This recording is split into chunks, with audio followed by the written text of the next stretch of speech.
Boss is back get ready అంటూ రికార్డులు తిరగరాయడానికి, box office దుమ్ము దులపడానికి ఖైదీ నెంబర్ 150 ట్రైలర్ శనివారం దూసుకొచ్చింది. 1.46 నిమిషాల నిడివి గల ఈ వీడియోలో మెగాస్టార్ చిరంజీవి తన పవర్ శాంపిల్ చూపించారు. నాది వన్ వే, కష్టం వస్తుందో కార్పొరేట్ సిస్టమ్ వస్తుందో రమ్మను అని చెప్పిన డైలాగ్ యాక్షన్ మోడ్లోకి తీసుకెళ్తోంది.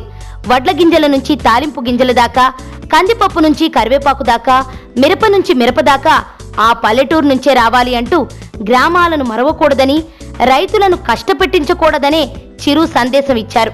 చివరగా పొగరు నా ఒంట్లో ఉంటది, హీరోయిజం నా ఇంట్లో ఉంటది, వెయిటింగ్ అని ట్రైలర్ ముగించి చిత్రంపై అంచనాలను పెంచారు.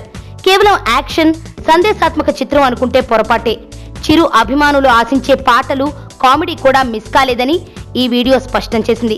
మాస్ డైరెక్టర్ వివి వినాయక్ దర్శకత్వంలో కొణిదెల ప్రొడక్షన్ బ్యానర్లో రామ్ చరణ్ తేజ్ నిర్మించిన ఈ మూవీ సంక్రాంతి కానుకగా జనవరి 11న రిలీజ్ కానుంది.